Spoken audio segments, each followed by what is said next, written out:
the question again. Yeah, the question was about CSOS. But if you worried about that, I wanted to ask you, when you were the chair lady of the scheme, how did you deal with the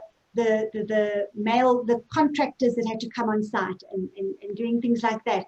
Did other trustees have that portfolio, or did you deal with that as well? Yes. The first year I was trustee, I had the maintenance portfolio as well as everything else because we didn't have a trustee to do it. But I had no problem whatsoever. I mean, I was the chairperson and that was it. Incidentally, I like the term chairman because that's the office I was occupying. And during the time I was running maintenance, I also managed our own maintenance staff, all males, of course, and I didn't have a problem at all. As I said, I applied the concepts of management, of motivation, of giving feedback, of including everybody, and it works. I promise you it does work. But CSOS, we haven't had really any dealings with them, except that we have paid our CSOS levies right from the start, except one thing. Just after the first AGM after CSOS came in, we wanted to amend our conduct rules to come into line with the prescribed conduct rules, which was slightly different from the old ones. And we wanted to make one or two small changes. We submitted that to CSOS Cape Town something like 4 years ago. We're still waiting. Oh dear. They haven't been approved in all those years, so we're still running with the old conduct rules. But of course, we use the new prescribed conduct rules, plus our own old ones. But that's our only contact with CSOS. Okay. I'm going to put out a question there for you now. Just whoever wants to take it, please feel free to just to come on board. We in our experience as attorneys, we have a lot of clients phoning, and we have a lot of owners who feel a little bit bullied by a group of, say, male trustees who's banded together. It's an old boys club. They've been there forever.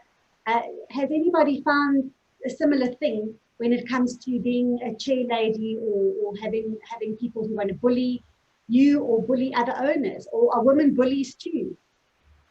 Don't forget our demographics, a retirement village. We're all at least over 60. Most of us now, because of our aging population, are in our 80s or even 90s. Please, they're nice, well-behaved old people. Don't do things like that. That's not what I did have one owner who was a bit of a bully. He was a bit of a chauvinist, but I dealt with him, no problem, sweetly. Yeah, who else wants to say? Yeah.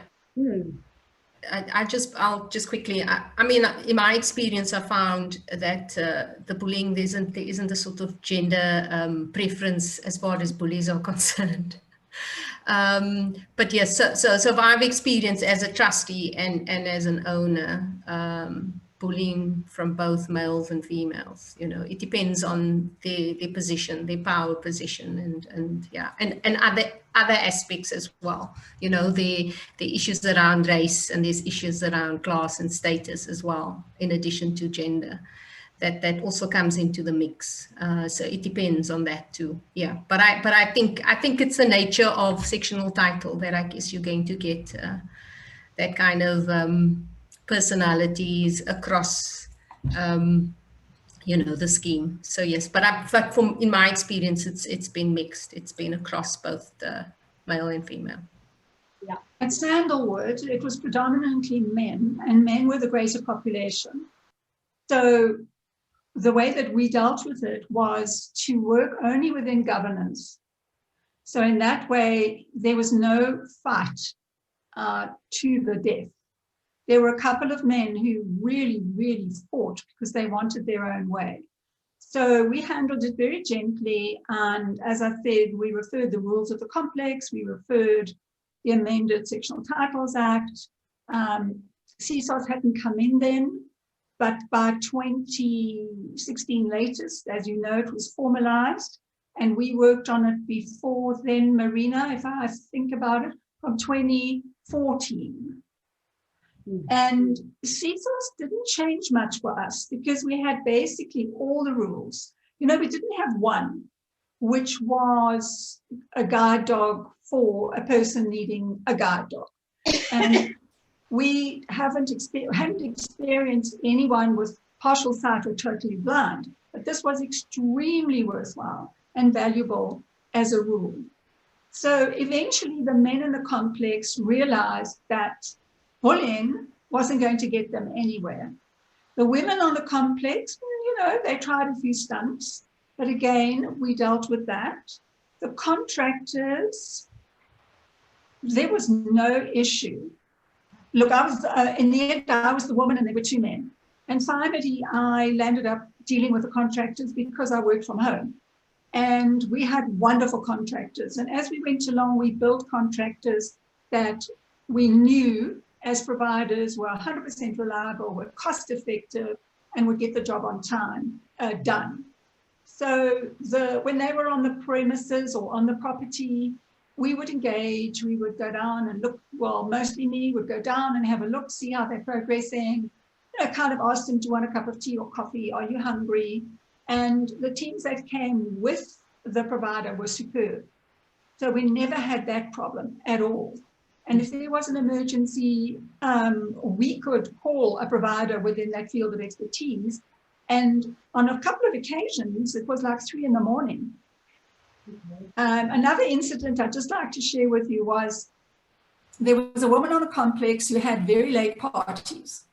And her parties were fairly sexual and drunk and disorderly. And many, many times the neighbors went to caution that particular person. In the end, the trustees made an effort to caution her. She didn't actually really change much. So in the end, we had to call the police for disturbance issues in a community. And that was a really quite strange thing for us because it's the only time we've gone out of our own jurisdiction as a team of trustees. So the police came and they absolutely said it's a disturbance of the peace, and they took whomever was there away and put them in a cell for 2 days and 3 nights to teach them a lesson. It would have taught them a lesson, absolutely. It certainly did. And not only for the partying, but I think in their overall lives, because they came back, they went up on remand on the 3rd day. It was deliberately delayed. Not by us. We didn't cause that.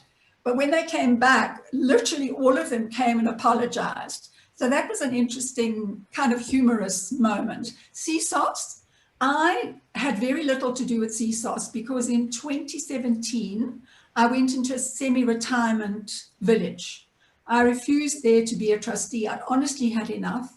And I'm very glad 5 years later that I've had no trustee relationship.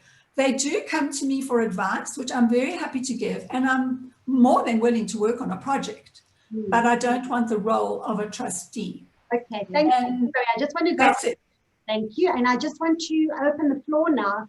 If anybody's got any questions that they'd like to ask any of our chair ladies at this stage, you're very welcome, or even talk about your own experiences with pleasure. We can open that to the floor now. Marina, may I talk about the role of the ex-legal role of the chairman? Yes. The chairman has, as you know, no responsibilities or rights more than any other trustee, except that she chairs the meetings and has a casting vote at trustee meetings. Otherwise, the chairman is just another trustee. Now, it's very difficult to get a lot of chairmen to understand that they can't make decisions all by themselves. They can't even sign a letter all by themselves. It's got to be signed by 2 trustees. Anyway, so the chairman's role is not a managing role. It's not a boss role, but you cannot, especially if you haven't got a managing agent, which we never have had. The chairman is automatically the person who people look to. They automatically become the manager, the person who enables everybody to work together as a team. While they cannot make decisions, the chairman is in effect a manager. And they've got to do that without actually having that executive decision making. Yeah, no, that's a very, very good point. Very solid point. I wish more people realize that. Definitely. Any other questions? What kind of, I'll ask a question. No, Betsy. Yes, thank you. I just want to find out. I've tried a number of times. Okay, let me just start from the start. I was nominated to be a trustee last year, November. And then when I started asking more about the financial statement that they've sent me, like a bank statement that they sent me, I discovered there were a lot of money going out. I was then removed. They then sent another email stating that we need to attend another AGM.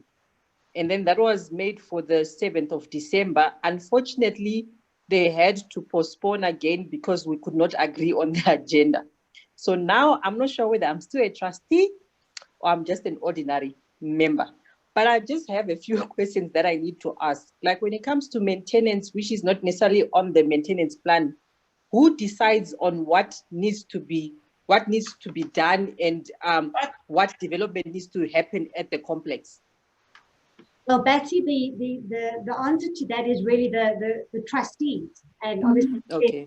has to definitely has to deal with that. It's really, really important. And even they used to be able to raise levies, so they don't have to go back unless there's an amount of money. If it's a directive that you're not allowed to spend more than that amount of money, then they have to go back. Otherwise, you need to be free to be able to maintain, etc. Just one thing I'd like to ask as well is the chair ladies here, the trustees here, what resources have been important for you? I mean, obviously the managing agent is important, legal advice is important, but what other resources have been great for you to utilize in assisting you as trustees and chair ladies in your complexes?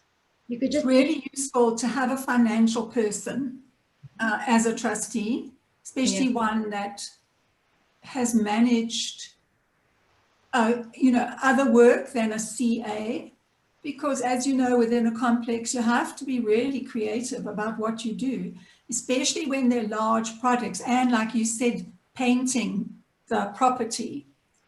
So, there it was very inclusive because obviously we had a special general meeting and then it was put forward to the AGM.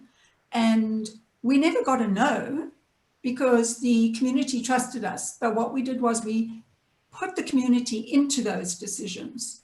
So we had buy-in because, for a project like that, you're spending a lot of money. We always had more than 3 times the required amount.